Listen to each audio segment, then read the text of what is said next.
2-4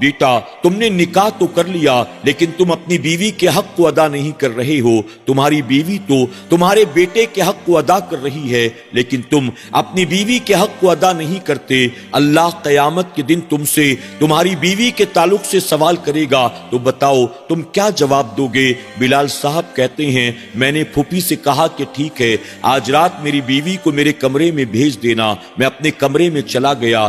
رات کے وقت میری بیوی نے دروازے پر دستک دی. میں نے کہا آ جاؤ. دروازہ کھلا ہوا ہے. وہ کمرے میں داخل ہوئی. اس نے سلام کیا. میں نے سلام کا جواب دیا لیکن پلٹ کر میں نے اس کی طرف نہ دیکھا. آج سے پہلے میں نے اسے کبھی نہیں دیکھا تھا. چونکہ میری بیوی پردے کی پابند تھی، شریعت پر عمل کرنے والی تھی، اس نے اپنی بہن کو کبھی بھی میرے سامنے نہیں آنے دیا تھا. نہ ہی کبھی میری بیوی کی چھوٹی بہن اس سے پہلے کبھی میرے سامنے آئی تھی اور میں نے بھی اس بات کا ہمیشہ لحاظ رکھا تھا. میں نے کبھی اسے نہیں دیکھا تھا. وہ سلام کرنے کے بعد میرے قریب آ کر بیٹھ جاتی ہے. میں نے پہلی بار نظر اٹھا کر اپنی بیوی کے چہرے کی طرف دیکھا.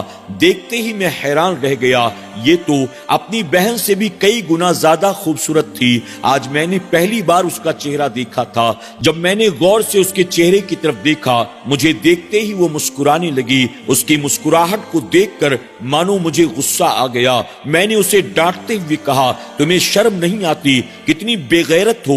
اپنی بہن کی جگہ لینے کی تمہیں اتنی خوشی ہوئی ہے کہ تم مسکرا رہی ہو. میری یہ باتیں سنتے ہی میری بیوی زاروں قطار رونا شروع کر دیتی ہے. جب اس کے رونے کو میں نے سنا میرا دل پگھل گیا. میں نے اسے خاموش کرانے کی کوشش کی. میں نے اسے چپ کرانے کی کوشش کی. اس کے بعد دھیرے دھیرے اس کو سکون آیا. وہ خاموش ہوئی. میں نے اس سے کچھ دیر تک باتیں کی. اس کے بعد میرے بیٹے کے رونے کی آواز سنائی دی. میری بیوی فوراً بھاگ کر کمرے سے باہر چلی گئی اور میرے بیٹے کے پاس جا کر وہ سو گئی. اسی طرح سے وقت گزرتا رہا. میں روزانہ صبح سویرے تیار ہو کر اپنی بیوی کی قبر پر جاتا. اس کی قبر کو درست کراتا. اللہ کی بارگاہ میں اس کے لیے رو رو کر دعائیں کرتا. اس کے بعد گھر آتا. تیار ہو کر اپنے کام پر چلا جاتا.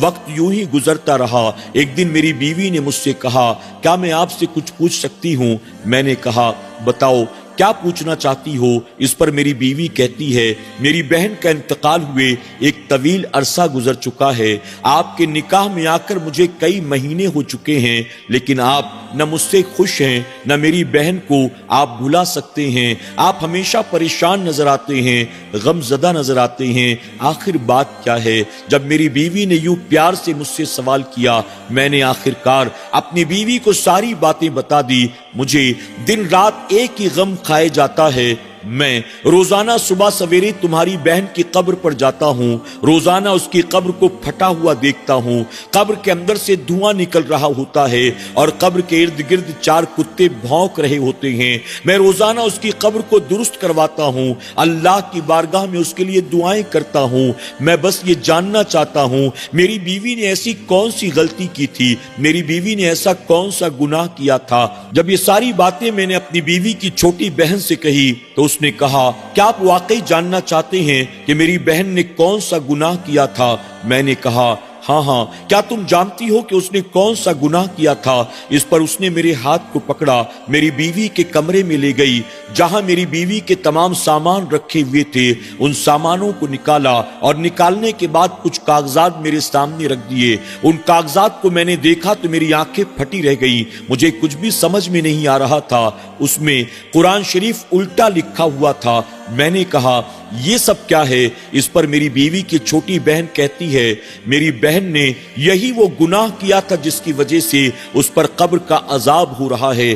میں نے کہا تم کیا کہنا چاہتی ہو؟ صاف صاف بتاؤ. اس پر میری بیوی کی چھوٹی بہن کہتی ہے دراصل میری بہن دنیا کی دولت کے چکر میں پڑ گئی تھی. میں نے اسے بار بار سمجھانے کی کوشش کی، روکنے کی کوشش کی لیکن وہ باز آنے کو تیار نہیں تھی. ایک وقت کے بعد اس کے دل میں دنیا کے مال و دولت کی محبت ایسے پیدا ہو گئی کہ اس نے دنیاوی مفاد کی خاطر قرآن شریف کو الٹا لکھنا شروع کر دیا اور یہی اس کا گناہ ہے جس کی وجہ سے قبر کے اندر اس پر عذاب ہوتا ہے.